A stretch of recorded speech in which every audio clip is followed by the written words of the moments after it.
Hello everyone, welcome back to part 3 of the video. If you haven't seen part 1, which is the result of the video, go watch it first. It's this one on the screen. It's just a 3-minute video. Watch it first, then come back to part 3, because now on this part I will be showing you guys the full process of how that cinematic was made. I will be doing commentary, but I won't be talking too much because I already talked enough on part 2. I will just give smaller remarks here and there.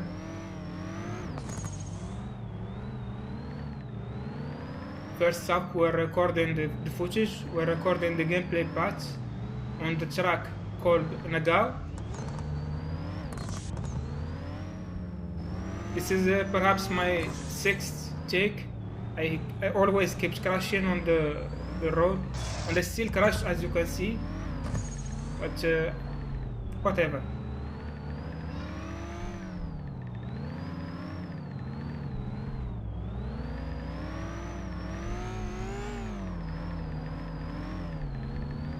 The recording is limited to 2 minutes, which is 1200 samples.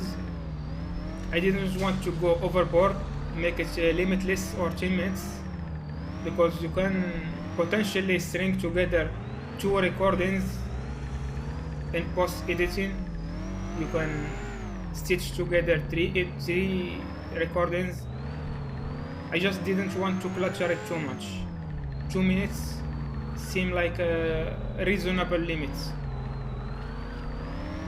It's accurate enough and long enough to record a good scene. As for this demo, we're going the full 2 minutes. We're going to record the entire sample rate, the entire 1200.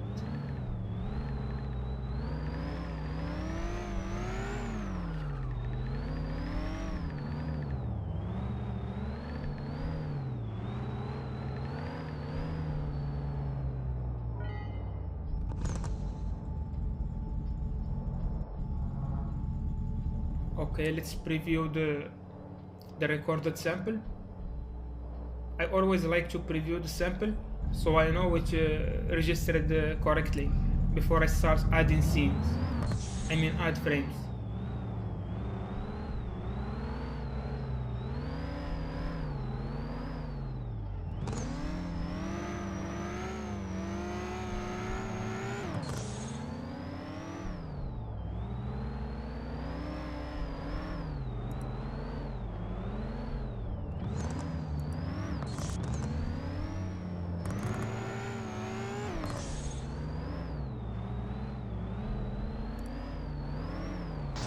So far so good, it's playing like it was recorded.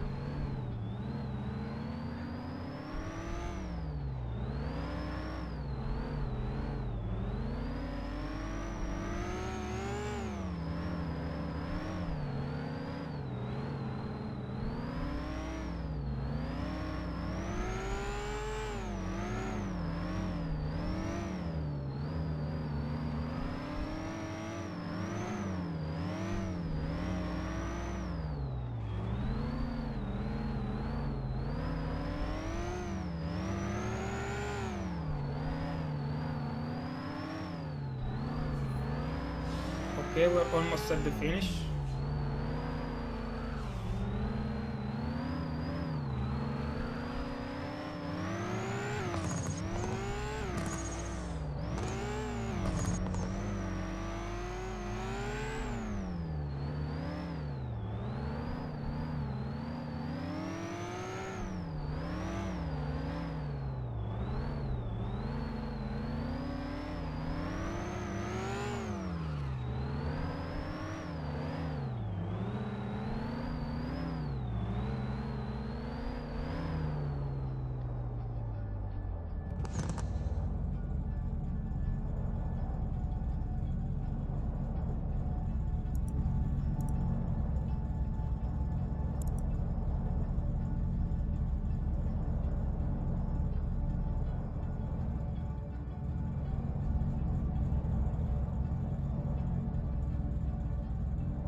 Okay, we will start assigning the scenes frame by frame.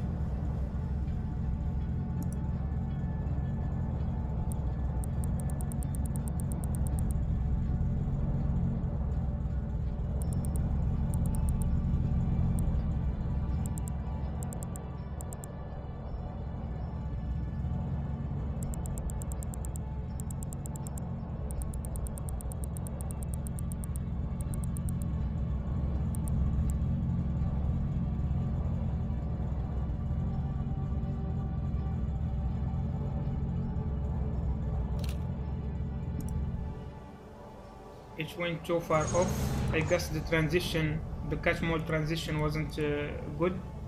So this could work better as linear transition.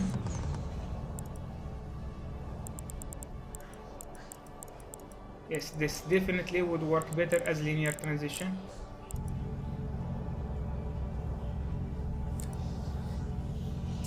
See, there we go. Much better. Okay, let's continue. Not that far. Okay, from here.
This is good enough as a screenshot.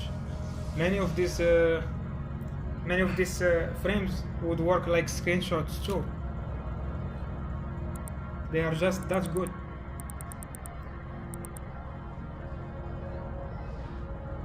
Like this one, for example. This looks straight out of a Kaido battle. This shot here from the top.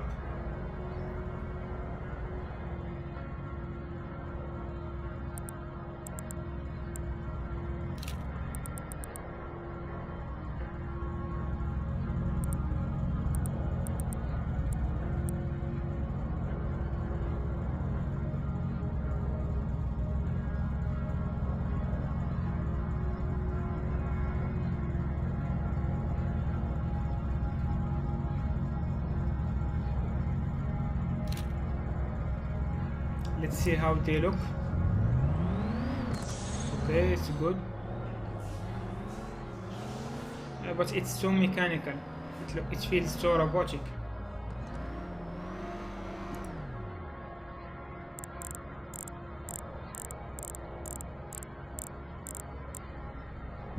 Let's make it smoother.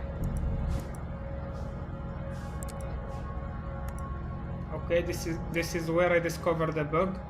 When you switch frames and the transition panel is open, it's supposed to update that, which of course I fixed after the video like usual. So you don't have to open and close it every time. It's automatically updated. There we go, that's how you reset a deleted frame.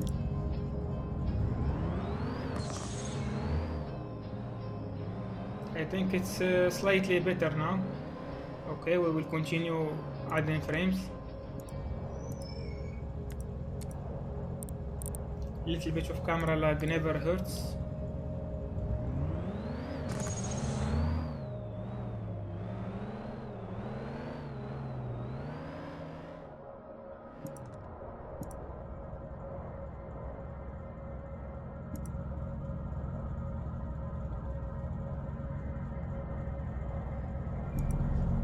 Okay, let's continue from sample 100.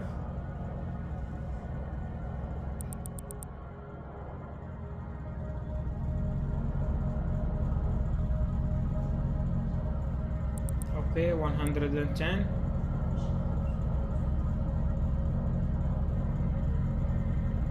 Good enough, I think.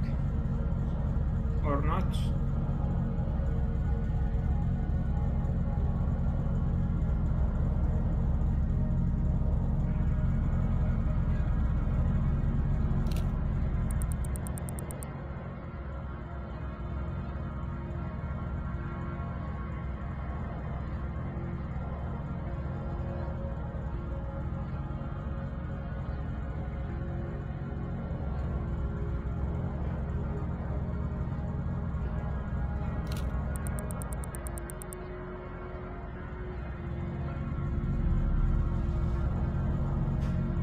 I might be talking less during this part 3 than I talked in part 1 and 2.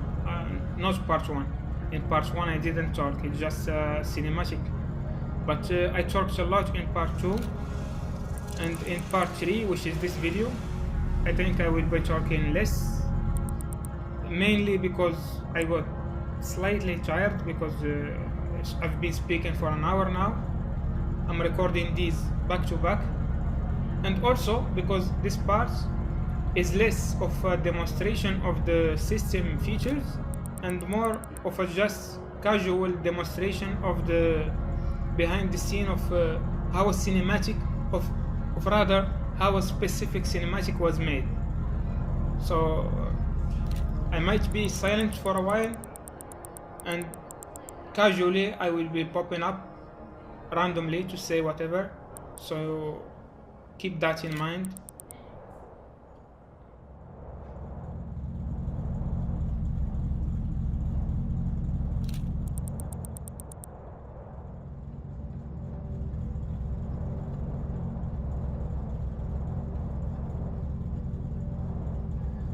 This is beautiful, absolutely beautiful, man.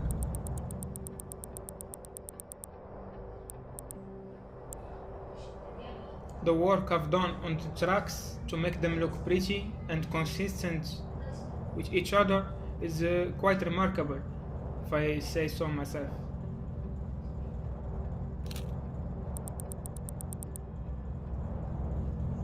Looks really good, man.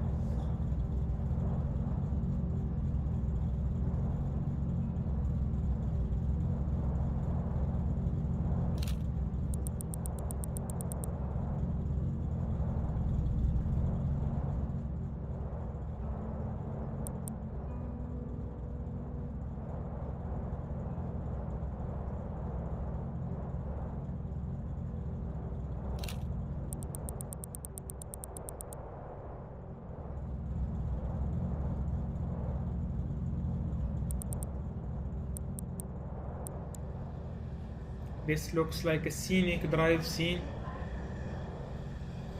despite the lack of water.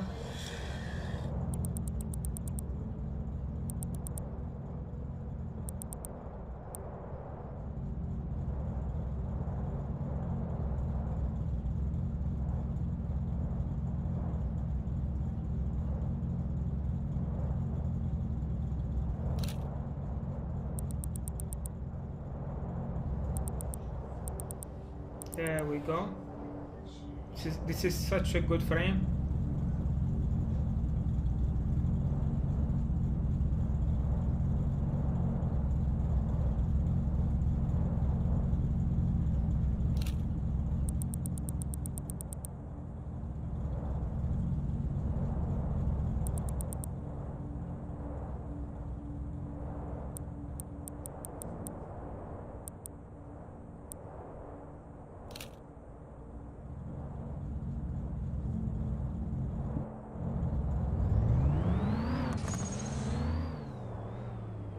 Okay, a partial test of the frames.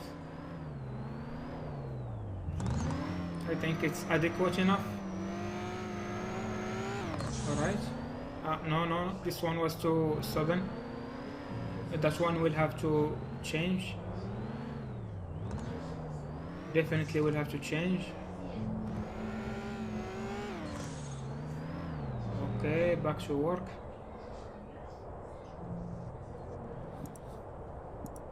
Let's fix that sudden one first.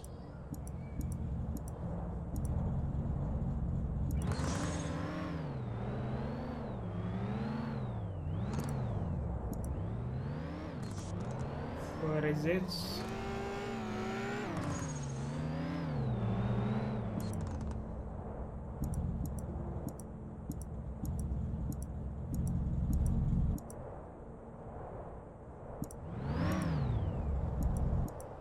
Okay, it's probably this one. Let's see what we can do. Maybe delete this one and make it appear earlier, like here, so that it has a longer duration of time to interpolate than being sudden. Okay, it still detects that the next frame is too similar, so we will get rid of it. I mean to delete it and reinsert it here. Okay, let's go back. Let's see now. See now, that's what's much better, very much better.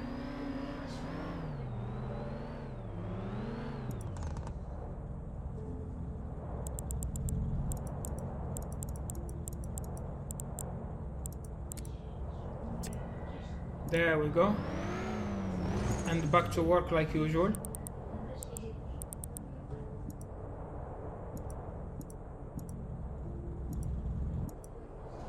Okay, we will continue from 340 onward.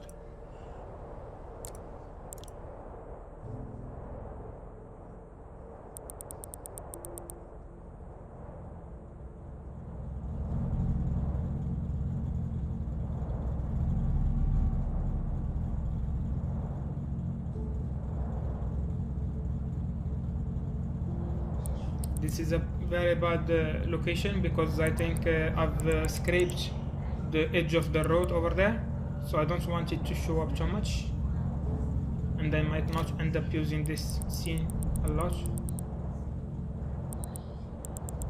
Okay, there. Let's make another one in 85 maybe.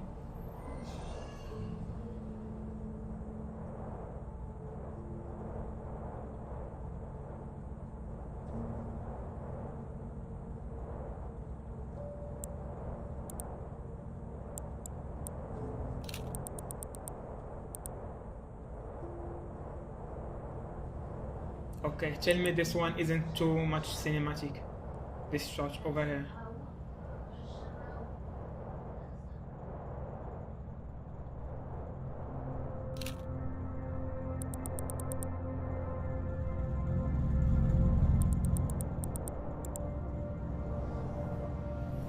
The good thing about this system is the repeatability.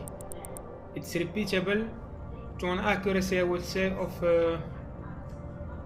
96% accuracy. For example, you can record the same exact scene multiple different times in different conditions and it would be exactly the same frame by frame. You can record this in the winter, in the summer, in the autumn, and different. You can even swap out the vehicle. For example, you can swap out this S15 for a much slower vehicle, or you can swap it even for a bus. If the bus exists in the future, you can swap it for a bus and it would play exactly the same speed, same drift, same angles, same everything. It would not care that it's a bus, and that's the beauty of it. The repeatability is, it's down to the bone. It's exactly as it is, because the playback does not rely on the actual vehicle physics. It just interpolates the stored data, frame sample to sample, the data which contains the positions, the rotation, the velocity, the rotational angle, and much more. I tried to make the replay to become physics based because I noticed physics based is slightly more accurate, but it wasn't worth it. I couldn't get it to work perfectly. I guess I've hit the limitation of MTA or something. There's always just a tiny little bit of lag on my current replay. It's like a flicker, because there's only so much you can do, but it's not that much noticeable, and you can get pretty much good scenes out of it. And the important part, what was I gonna say?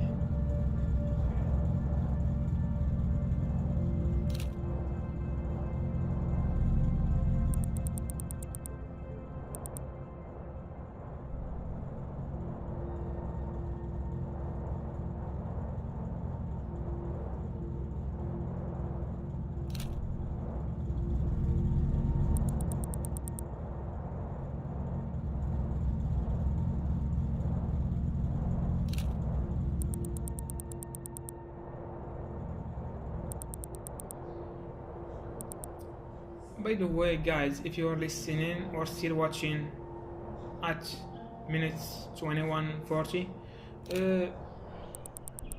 what do you really truly think about this? Like, what am I doing? Am I really doing something worth it, or I'm just wasting time, or what am I doing? Like, I'm contemplating. I sometimes contemplate, like, I feel like I'm overdoing things. Like, I know I haven't released the server yet, etc., but some things have to be done.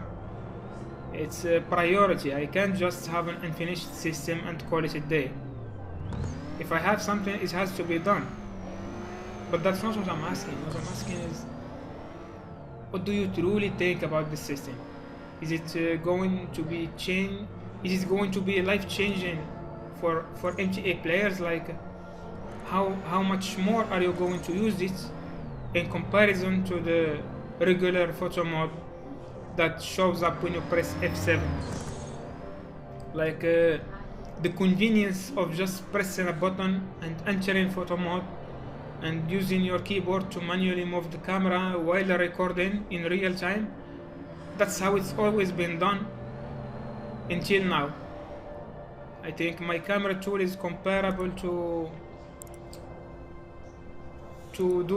those advanced camera tools, or as they are called, camera toolkits for the Need for Speed games, like Need for Speed Unbound and Heat, I think. But this one is much more advanced than those. This is like a mini Sony Vegas at your hand. Literally, it's like a mini Sony Vegas. As I'm a big fan of Sony Vegas, this was hugely inspired by the timeline of Sony Vegas and the features, and I basically didn't want to overclutter it. Despite how overcluttered it already is, there was so much more I didn't want to include, because I asked myself this question: what can be done only in MTA but cannot be replicated in Sony Vegas? Those were the things I focused on making. I didn't want to create duplicate features that already can be done with video editing. Like, I didn't want to create a black and white filter. I didn't want to make many more features like sound effects, all those small things that can be done in post editing. I didn't want to include. I wanted to make things that are linked to the engine of MTA.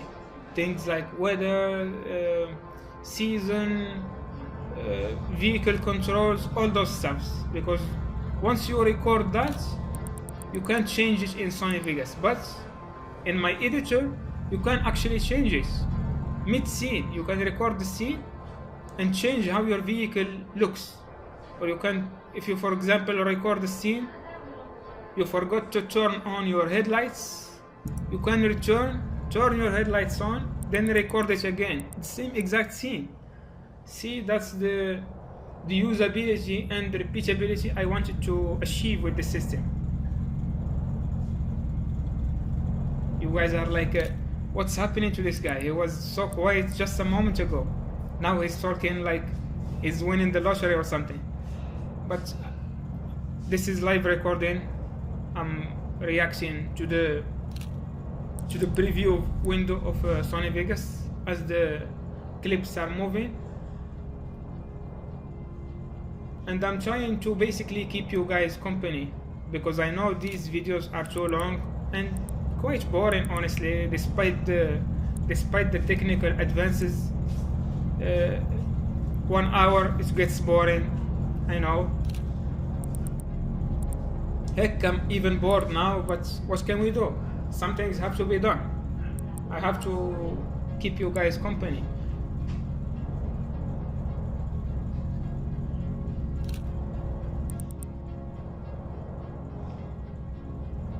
Let me know if you want me to narrate more videos in the future.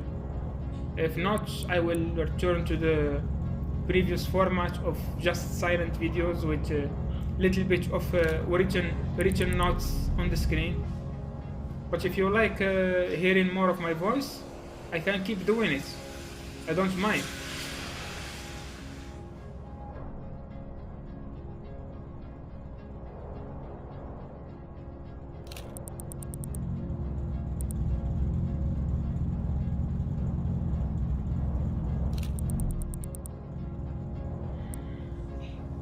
Okay guys, now we're at sample 710. We're almost halfway there. Halfway there on this scene. We still have a long way to go on the video.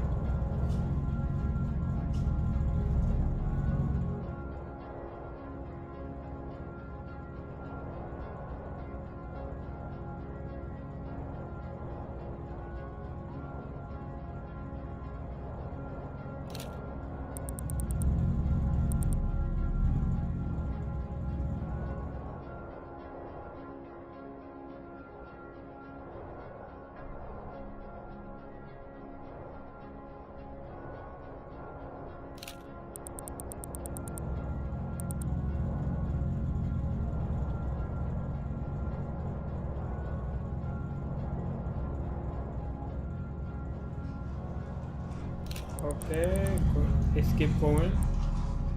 Now, if you noticed, the camera path has transitioned to a forward-facing point. It follows the car from the front. That's not what I mean. I mean, the car is chasing the camera now, not the other way around.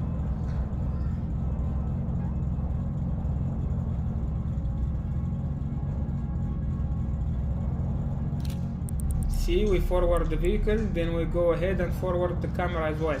So it creates that effect of the camera being running away from the vehicle. I don't know how to explain it, but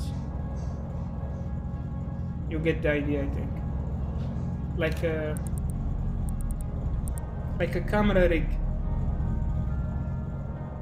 You know those videos where they keep making the joke about this Bugatti was filmed with a Supra, with a camera mounted on a Supra.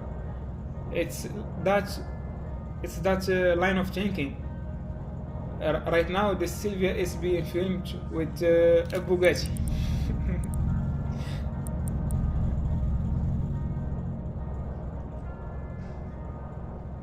Not really though. Not a big fan of Bugatti, to be honest.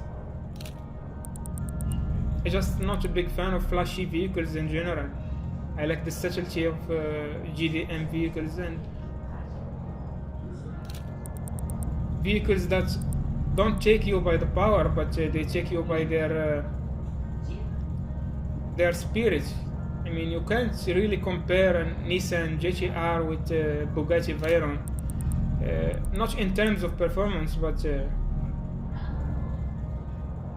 I would pick the GT-R over the Bugatti anytime, just for not the monetary value of them, but the spiritual value of them. If I had to pick a Bugatti, it would be only to sell it right away, not to use it or enjoy it or anything.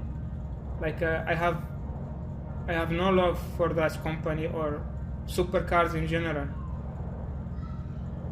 Like I remember, and this is a bit off topic, when the Lamborghini Veneno came out in 2013, I think.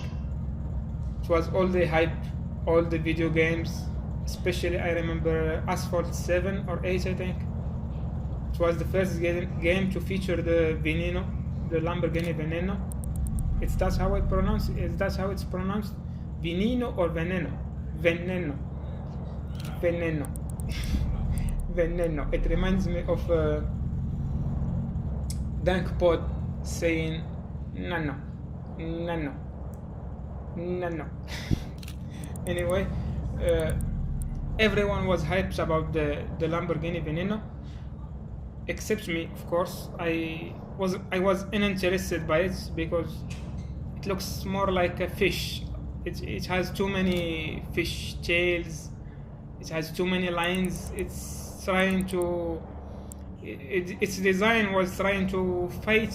Each line on that vehicle was trying to fight each other line.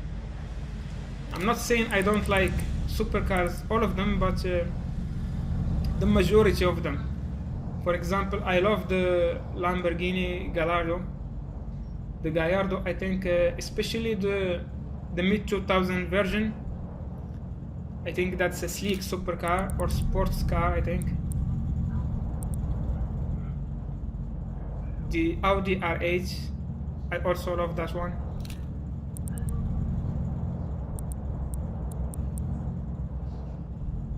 As a Midnight Club Los Angeles player when I was a kid, of course I love those vehicles. But sorry though, Midnight is still cancelled. Soz.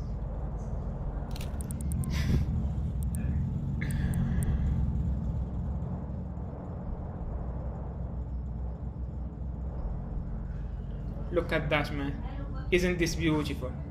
This is straight out of Tokyo Extreme Racer Drift on the PS2. That intro with the horse. That's unforgettable, man. Maybe after the server launches, and I don't know how my schedule will be. I don't know if I will continue on MTA or I will move on to different careers or focus on different things in life, but just in case I still play MTA after release and after all the content is available, like I remastered the vehicles from the other server, which is version 3.4. I mean, I can't release the server unless at least half of those vehicles gets updated and remastered for this release. Anyway, later in general, when the server is out and I get to enjoy playing it with you guys, I have other plans. I have plans to record replica videos of me making liveries, making car builds, just casual playthroughs, just pure enjoyment of the game, not strategically just to showcase a new system or anything.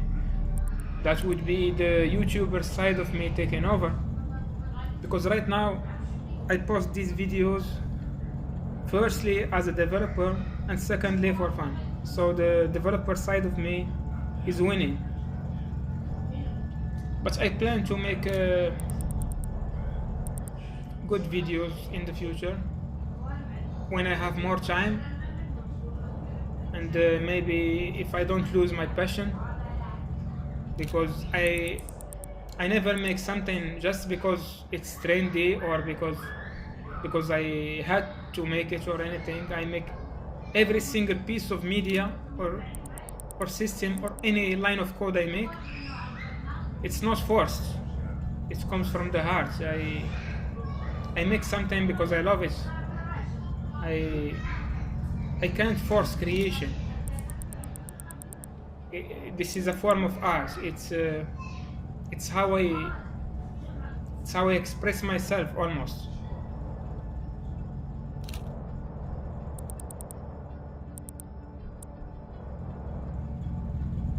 This video quickly turned from a demonstration of how cinematic was made to talking about vehicles, to talking about Lamborghinis, then to talk about myself. What am I doing, man? That just shows how boring this video is, that I had to talk about other things while commentating about the video about something else. I just feel that if I don't talk, uh, you will go play Rick Ashley, never gonna give you up.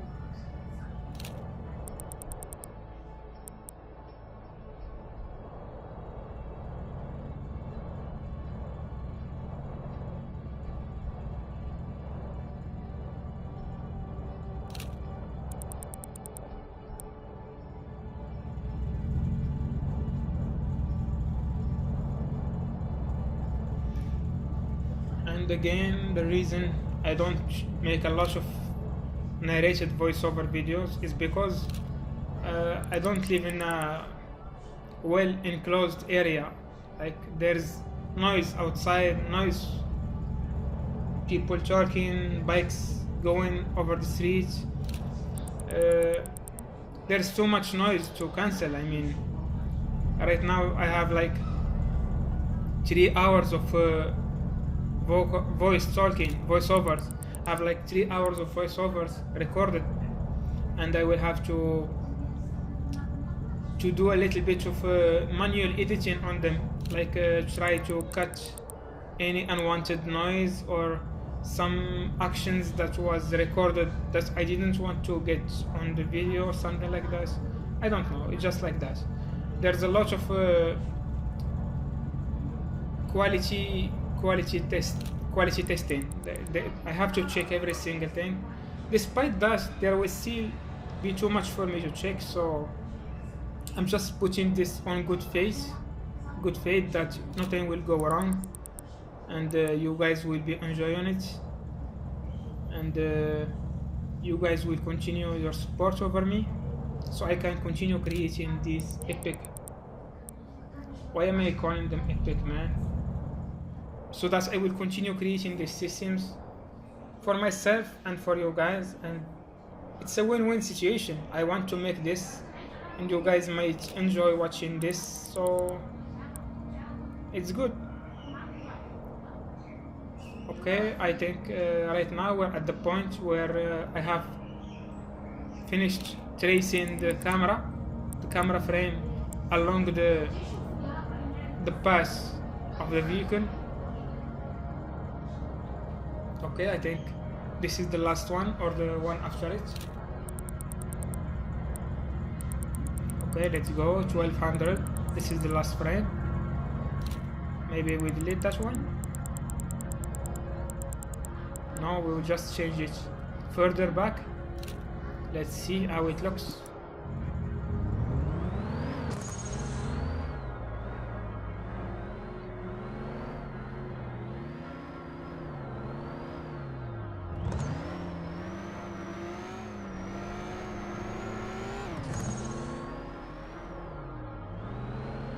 So far, so good.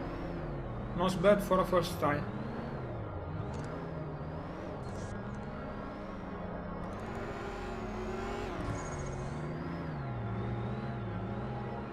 Not bad. That was bad indeed. That was very bad. But I won't be using that bit. I will just use the good bits and mix them with other bits that will come up later in the video. You will see. You will see what I'm talking about.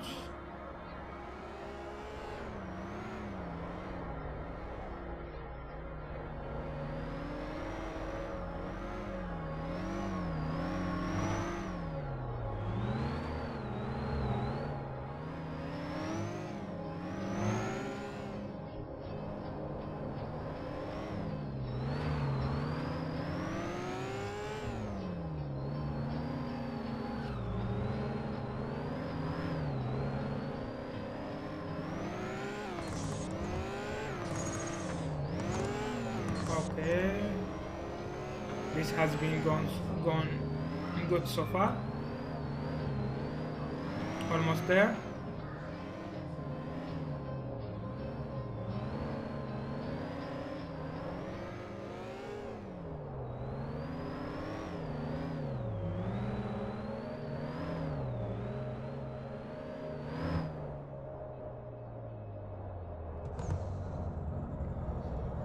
Alright, let's see what can be adjusted to improve it even further. Speed, I won't touch that. Maybe the FOV. Further lag.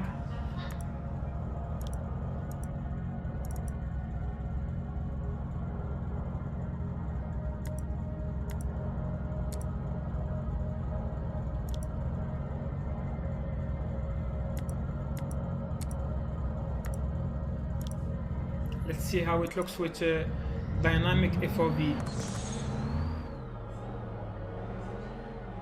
Dynamic FOV, by the way, is the FOV will adjust according to how far the vehicle is from the camera. So the further the vehicle is, the lower the FOV gets, to kind of compensate and keep the vehicle somewhat the same size every frame. It will create a fake dolly zoom effects.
Okay, how was that, guys?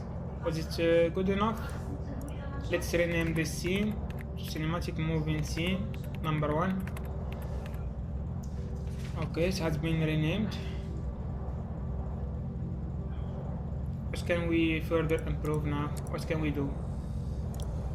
Maybe we will quality check it frame by frame. I don't know, maybe.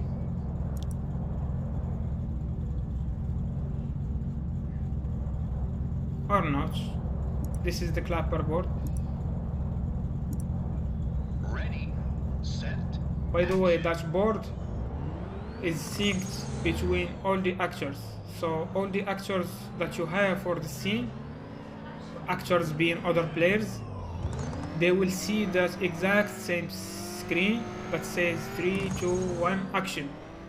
So if you rely on them doing something specific when the scene starts or in the middle of the scene, they can keep track of how far the scene progressed, so they can do something. Because right now you don't see anything on the screen because I'm recording, but for the other actors that are not recording, they will see a little screen at the bottom that will say the current progress of the scene, and they will know which frame is currently being played. So for example, you can say to actor number 2, which is, let's say, Chris, for example, you can tell Chris, when you see the scene reach 50%, you should stop the car.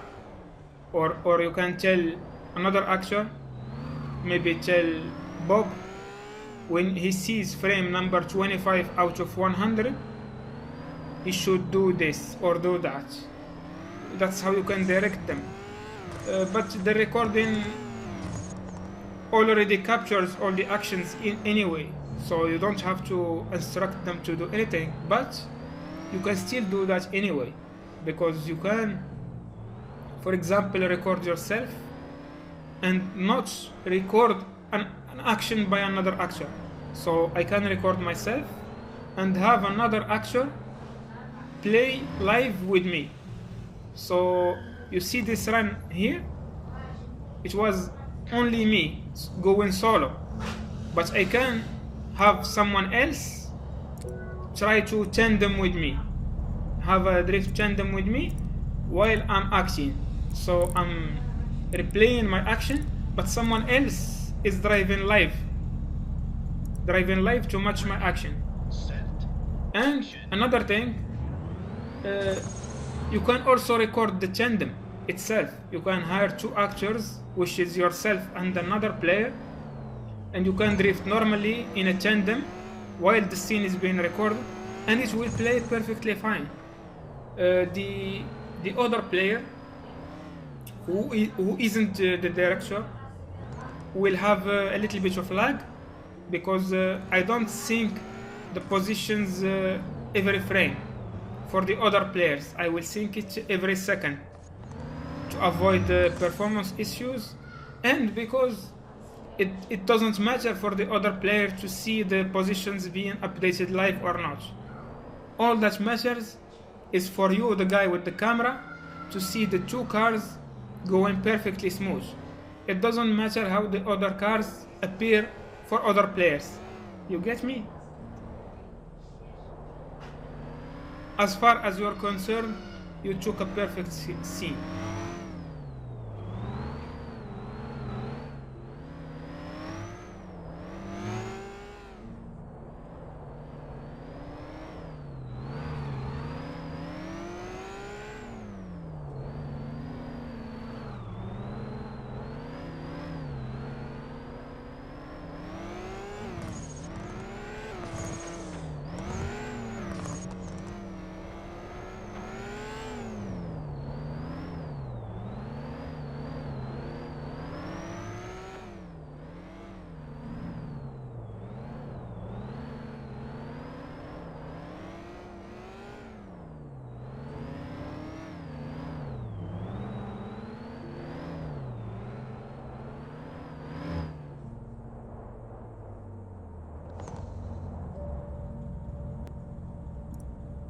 Ready, set, action, cut. Okay, another take. What can we change?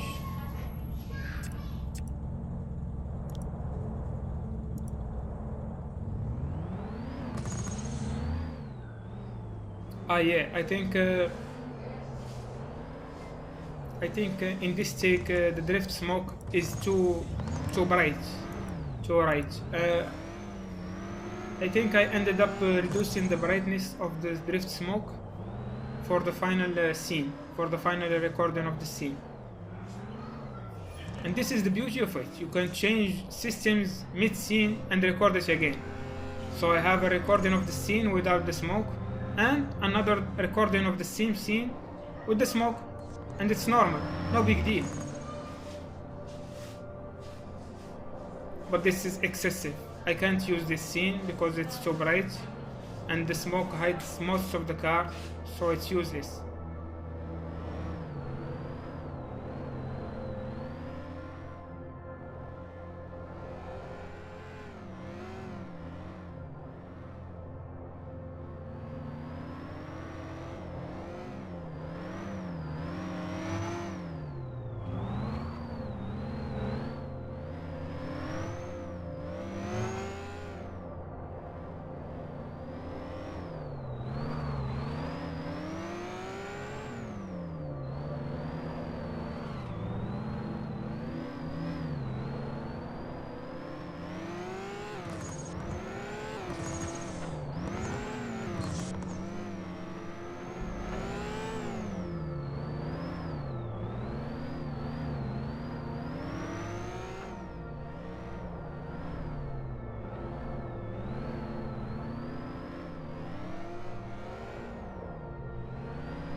Okay, you can see the gap over here.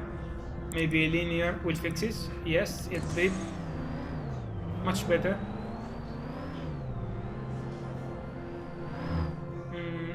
There too. It wasn't good. Okay, much better.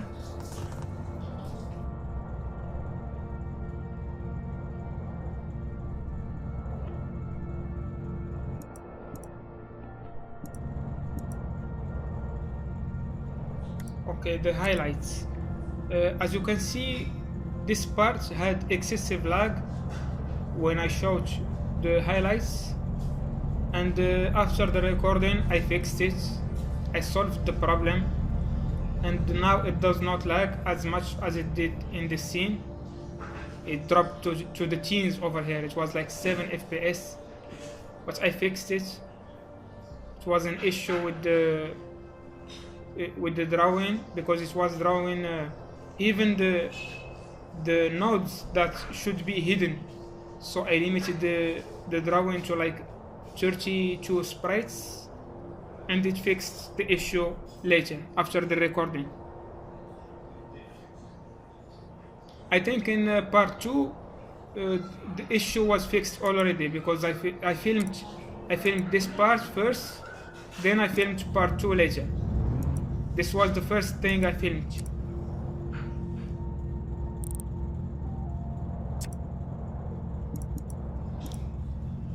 Ready, set, action.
You can notice a little bit of flicker on the vehicle here. This is what I talked about earlier, about it not being perfect, but it's good enough.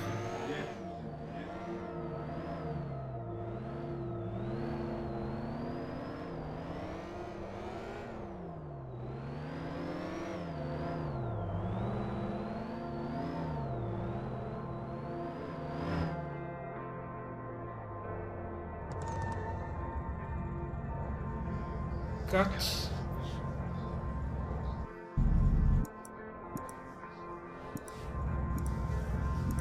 Okay, what now? Another take. All right. Ready, set, action.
Okay, another take, this time with the drift smoke. Ready, set, action. Cut. Ready, set, action.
Cut. Okay, I think this is the part where I realized the smoke brightness was too high, so I will try to reduce it here. Ready, set, action. Cut. Ready, set, action. Yeah, I think it's still too bright, but I believe in the final take I ended up reducing it even further from the code. Yes, this was no good.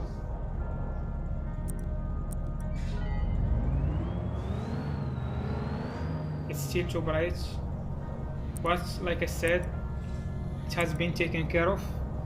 Code wise, I adjusted the limit to support even more transparent smoke. Ready, set, action. Consider this one is a fail take, because the next take, I believe the next take after this one is the final take, which is the take we ended up using for the cinematic in part 1.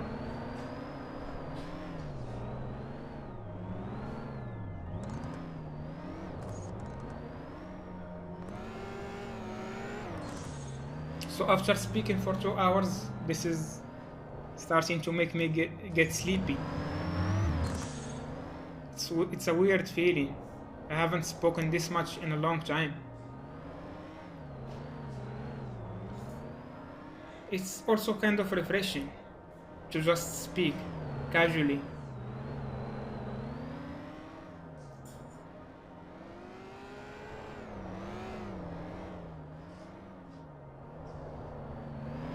I mean, we're all just friends here. I don't have to prepare what to say or have a paper with me or anything. This is just fun for me.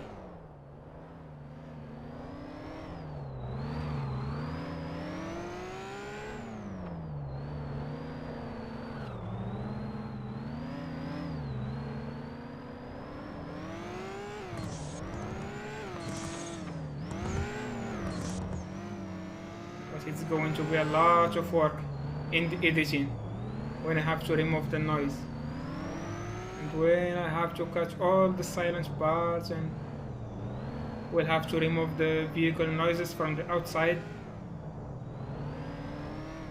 What have I signed for? I'm going to get in a lot of trouble. I'm already in trouble right now, as we speak. Cut. Enjoy the final take.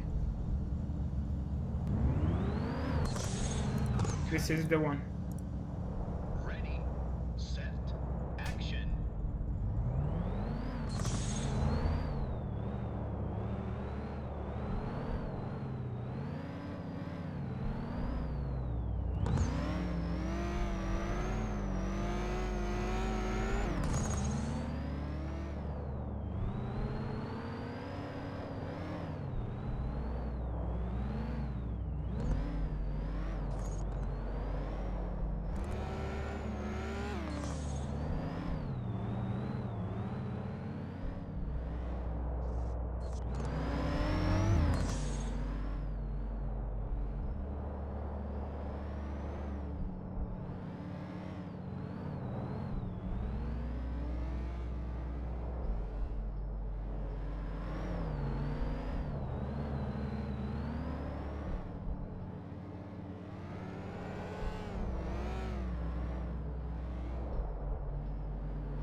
Cut.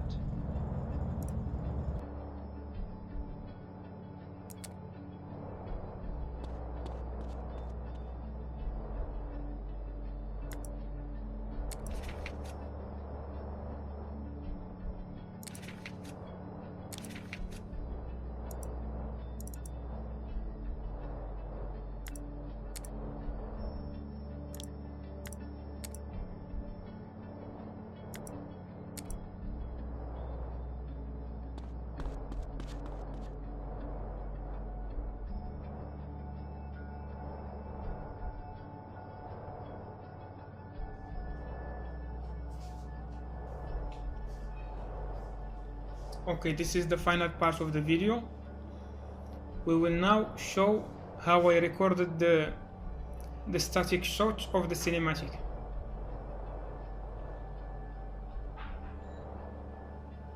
If you remember, I started with the static demonstration on the previous parts, but now I flipped the scenario.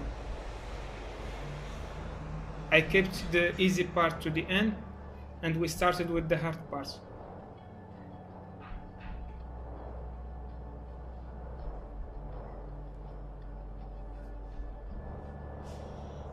Okay, we have the first frame.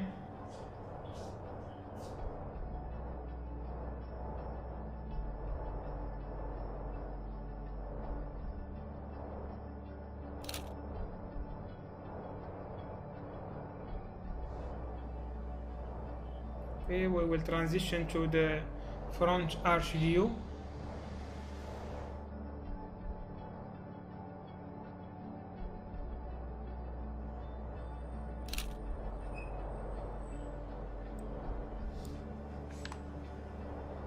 Now we will focus on the wheel, and we will transition to the back wheel.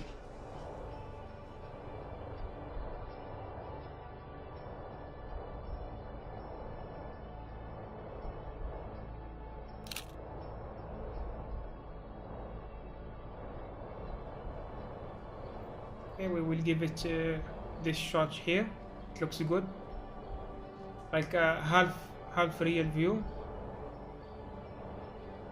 We will move to the back bumper, and the next shot I believe will go upward looking at the trunk.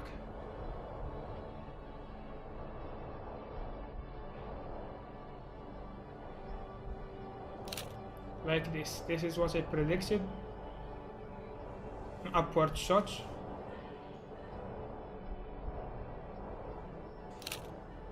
Okay, we will continue the rotation.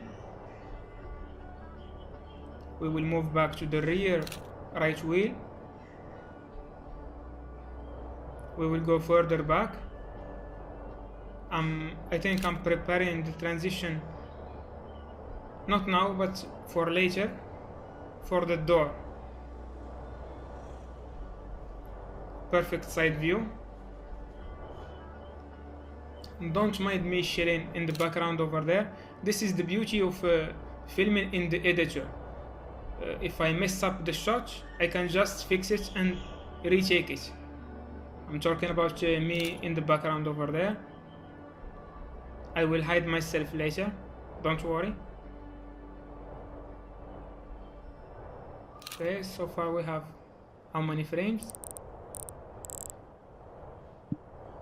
Ready, set, action. Okay, we get rid of that, we don't need it.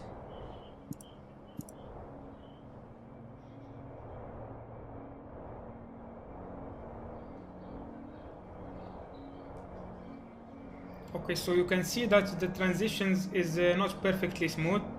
It's obvious where it transitions. So I will have to manually adjust the speed of every transition to compensate and to make them somewhat equal. Make the fast ones slow and the slow ones faster.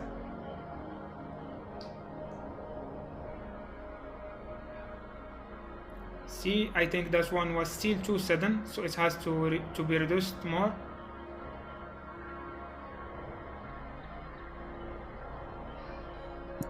So far this one is too fast. Let's see 25. I think it's good enough. Okay, this one is definitely too fast. Maybe this one would benefit from even further slowdown. Yeah, that's what I think.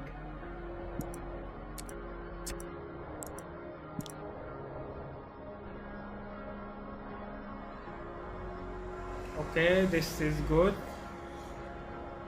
Too fast, that one was too sudden. Maybe 35.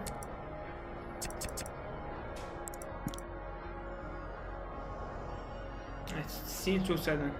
Maybe it's this one. That one is okay.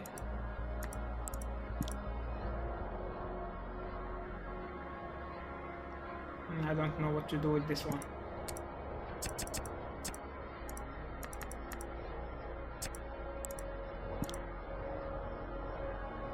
I originally intended for the transition speed to be static, so that it's constant between frames. It kinda is, but it's not perfect. I might still go back and try to adjust it, to adjust the code to be smarter. But in case I never get to it, you can still get by adjusting the speed manually and get perfect shots. And I will show you later more tricks to smooth out the transition and to get even better transitions. I'm starting to stutter a little bit now because I'm tired. It's 1 hour 10 in the video.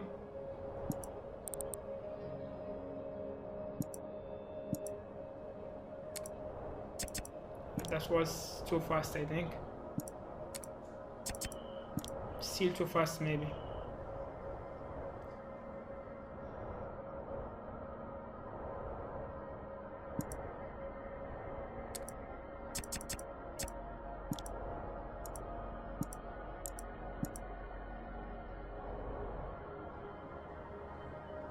Okay, so this is the basic transitions. The basic scene is here. We have the basic scene.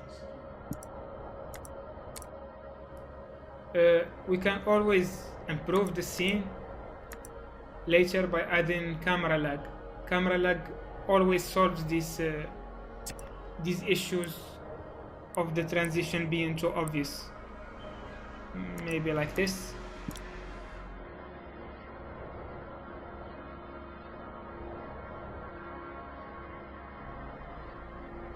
Yeah, like this it's already much better. I can barely notice the transition. I can still slightly notice it, but it's barely visible. If we turn the UI off, you might not even notice the transitions.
You miss me yet, guys?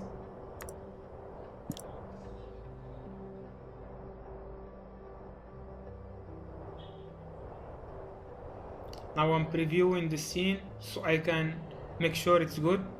Then I can add the other parts I want to it, which you will see in a second.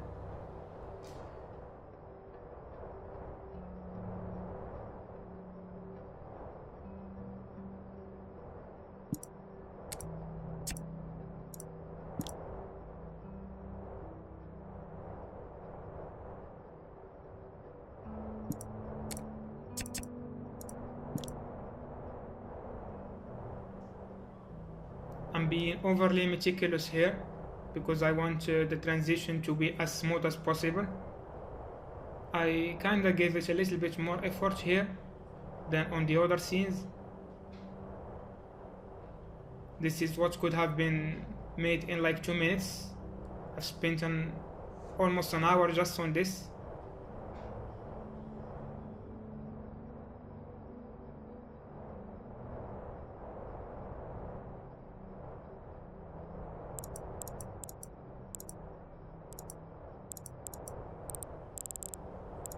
Okay, now I'm checking if everything is good, and I'm looking at potentially where I can continue the scene,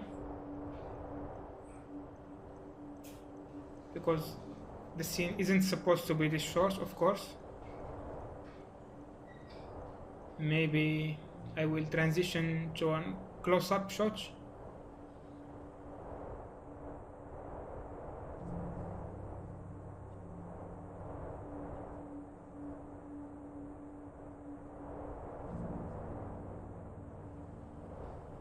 Okay, now I will go, I think, yes, here to the mirror.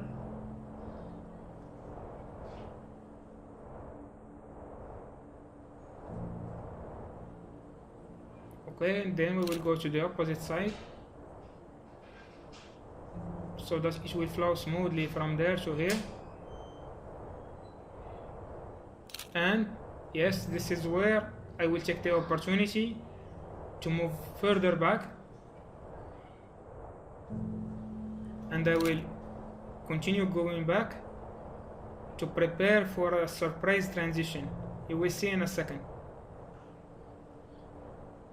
Okay, I'm giving myself enough space so that I don't collide too much. and I'm still going blind with this. I'm just guessing because I have to keep the video reasonable somehow despite it being over an hour. Okay, so I clipped through the door. Don't mind that. You will see why in a second. Okay, an interior transition. That's a beautiful steering wheel, by the way.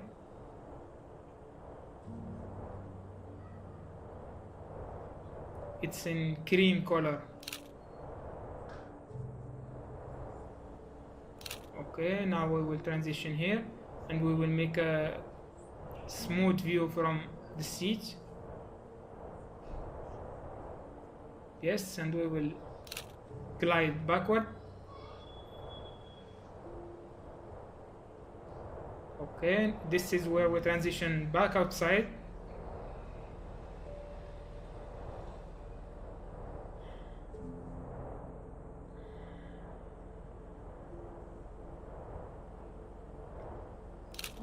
And we're out.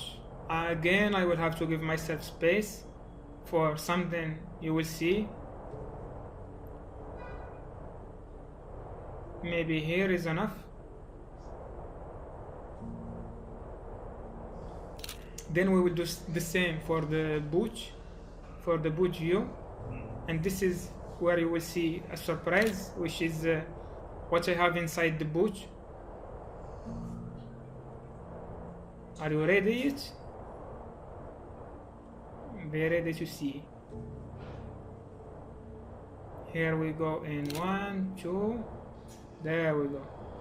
That's 2 big nose bottles.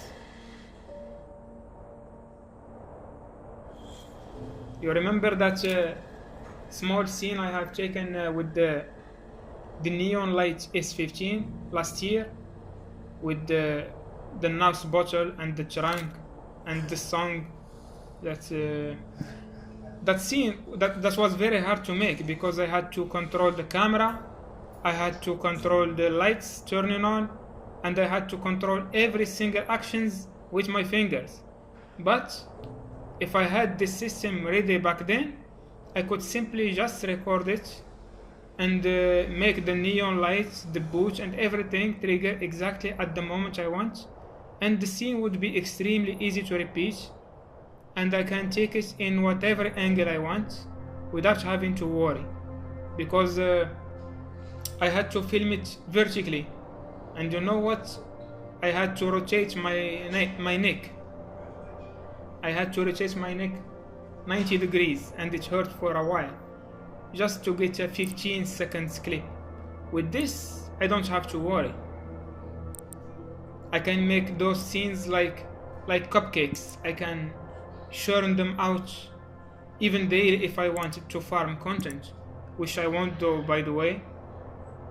I'm just giving you an example.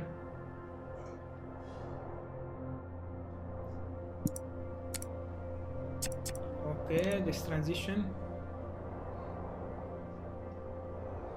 I love me some unnamed scene.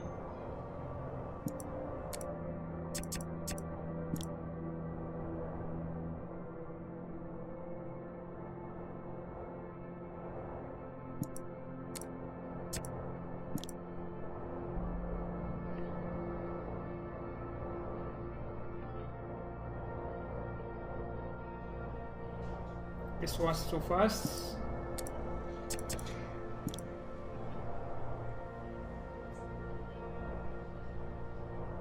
This is too slow, but I think it's fine.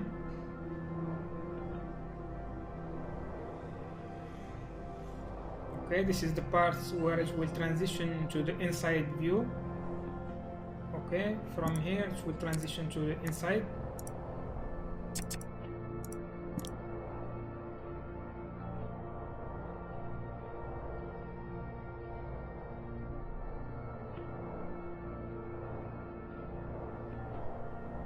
Okay, good so far.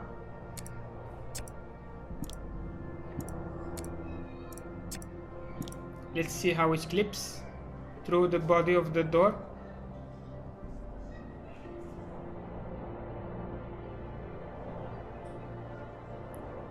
Yeah, this was too fast, obviously.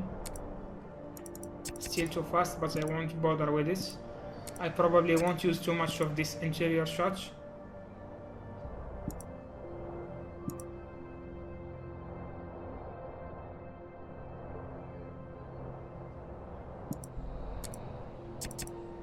The point is, I'm recording how to make a scene, but in reality, if I'm trying to make an actual good scene, I won't be recording it and I won't be caring about how long the recording is. You get what I'm saying?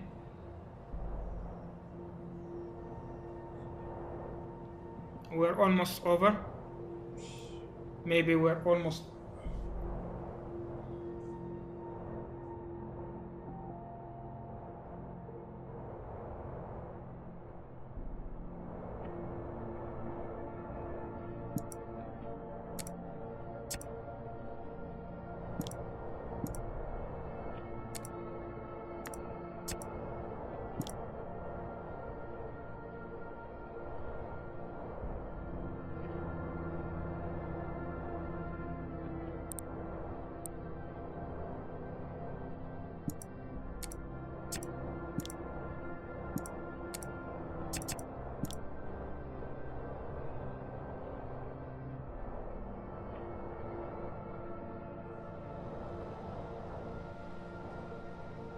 Okay, let's see the boot transition.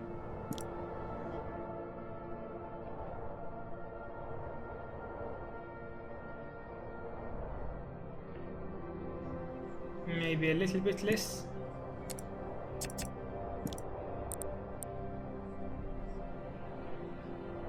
Okay, now it's supposed to show us what's inside.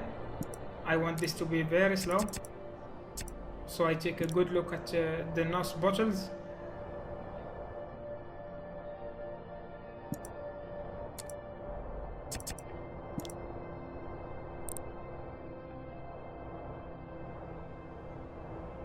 You're wondering now, where are those NOS bottles?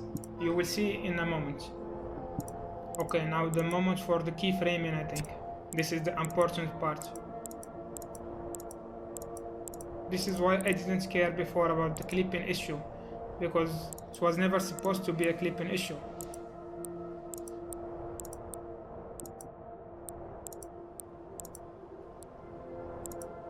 Okay, let's see here. Is this where I'm supposed to transition? Yes. So the door has to open here. Front left, front right, I think it's front right. Yes, open. Yes, it should open there. And just for safety, I would like the scene to start with all the doors closed, like that. Perfect. Now we will go here and we will see how it behaves.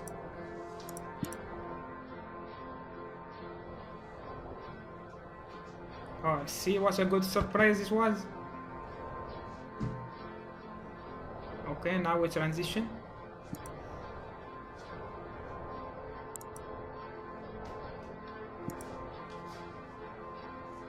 The door is already open. It's going to stay open.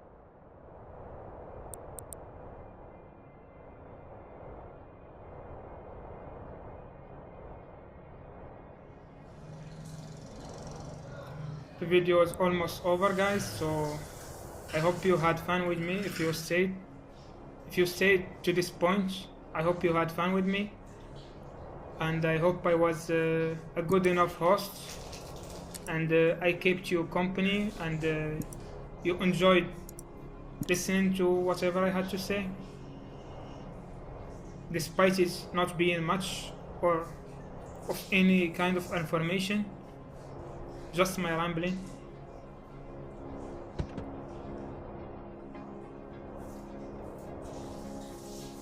Okay, this was not a very good transition. Maybe we will change the type.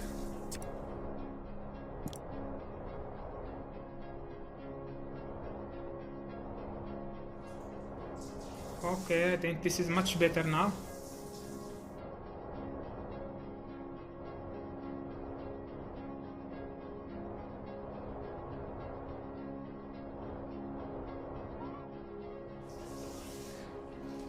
Okay, this is where we want the NOS bottles to show up now. So we will open the trunk on command here. The boot, it has to open here. There we go, it's like magic. Enjoy the view. We go back like nothing happened. I think this is pretty much everything we have to do as far as I'm concerned. Maybe close everything at the end just to keep everything clean. Yeah. Okay, I will give it one final take and I will hope you guys have a good day, and thanks for watching. Thank you very much for staying with me for this however many hours.